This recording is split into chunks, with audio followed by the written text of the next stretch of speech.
دنیا کی تاریخ میں پہلی مرتبہ ایسا ہوا ہے کہ پوری دنیا کو ایک ہی وقت میں لاک ڈاؤن کا سامنا ہے۔ دنیا میں پہلے بھی کئی زہریلے وائرس آئے ہیں جنہوں نے آبادی کی آبادیوں کو ختم کر دیا ہے، مگر ایسا وائرس جو سب کو گھروں میں مقید کر دے، ایسا پہلی بار آیا ہے۔ اس معاملے میں میری رائے یہ ہے کہ یہ دجال کی دنیا پر حکومت کرنے کی حیرت انگیز شعبہ بازیوں میں سے ایک ہے، چونکہ تمام دنیا کی حکومتیں دجالی قوتوں کے ہاتھ میں ہیں۔ اور اگر آج آپ سوچئے کہ اگر آج دجال کے پاس اتنی طاقت ہے کہ وہ تمام مساجد، نماز جمعہ اور نماز عیدین پر پابندی لگا سکتا ہے، تو کیا آپ اندازہ لگا سکتے ہیں کہ وہ کل کو کیا کچھ کر گزرے گا؟ اور یہی تو وہ چاہتا ہے کہ دنیا کو غلام بنا کر اس پر حکمرانی کرے۔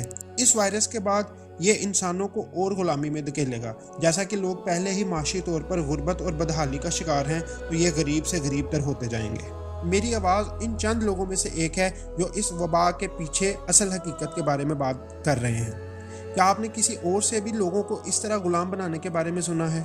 کیا آپ کو یہ جاننا اب ضروری نہیں کہ یونیورسل طور پر مہنگائی کا جو طوفان آ رہا ہے وہ اس کاغذ کی کرنسی کے سسٹم کو دھڑم سے تباہ کر دے گا؟ کیونکہ جیسے جیسے مہنگائی بڑھے گی تو آپ کے کاغذ کے نوٹوں کی قیمتیں گرتی جائیں گی۔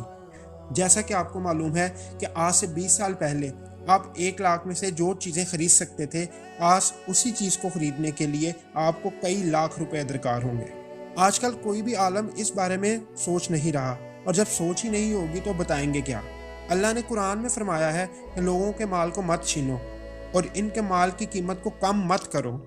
آج یہی ہو رہا ہے اور آگے بھی ہی کرنسی کی قیمت گرتی رہے گی۔ جو علماء اس موضوع پر بات کرتے ہیں، جیسا کہ شیخ عمران حسین صاحب، ان پر برطانیہ اور ملیشیا جیسے ممالک میں مساجد کے دروازے بند کر دیے گئے ہیں، جو کہ نہایت دکھ کی بات ہے۔ اب وائرس نے تمام دنیا پر سب کچھ بند کر دیا ہے۔ اللہ پاک سے دعا ہے کہ ہم سب کو دجال کے فتنوں سے معمون فرمائے۔ تو دوستو، یہ تھی آج کی ویڈیو۔ اس طرح کے موضوع پر مزید ویڈیوز اسی چینل پر آتی رہیں گی۔